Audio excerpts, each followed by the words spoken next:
Ecclesiastes chapter 2. The futility of self-indulgence. I said to myself, come now, I will make a taste of pleasure. Enjoy yourself. But again, this also was vanity. I said of laughter, it is made, and of pleasure, what use is it? I searched with my mind how to cheer my body with wine, my mind still guiding me with wisdom, and how to lay hold on folly until I might see what was good for mortals to do under heaven during the few days of their life.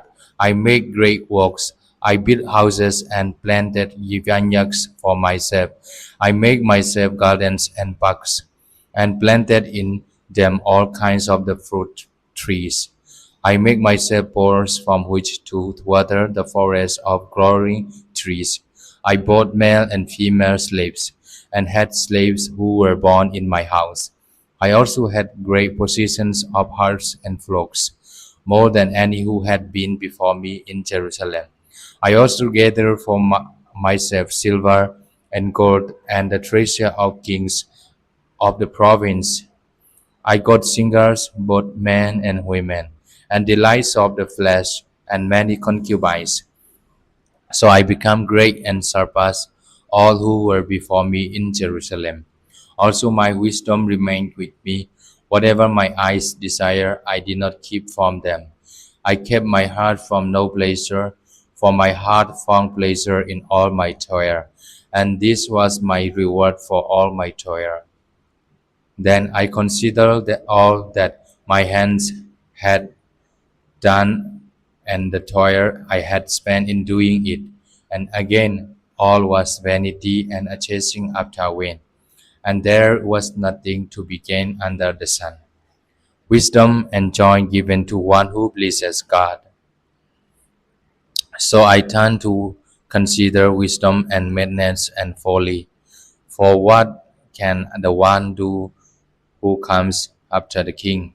Only what has already been done. Then I saw the wisdom excels folly as light excels darkness. The wise have eyes in their head, but fools walk in darkness. Yet I perceive that the same fate befalls all of them. Then I said to myself, what happens to the fool will happen to me also.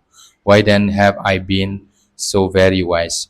And I said to myself that this also is vanity, for there is no enduring remembrance of the wise or of fools, seeing that in the days of to grow all will have been long forgotten. How can the wise die just like fools? So I hated life because what is done under the sun was grievous to me, for all is vanity and a chasing after wind. I hated all my toil in which I had toiled under the sun, seeing that I must leave it to do those who come after me. And who knows whether they will be wise or foolish? Yet they will be master of all for which I toil and use my wisdom under the sun. This also is vanity.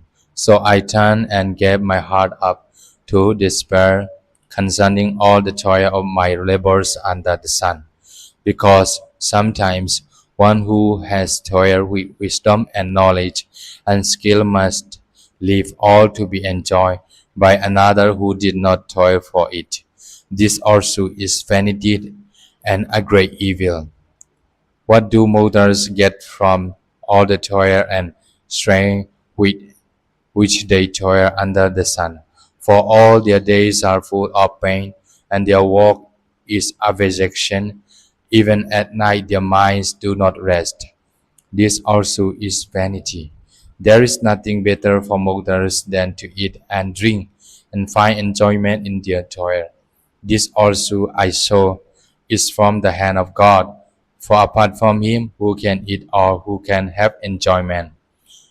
For to the one who pleaseth him God gives wisdom and knowledge and joy, but to the sinner he gives the work of gathering and heaping, only to give to one who pleases God. This also is vanity and a chasing after wind.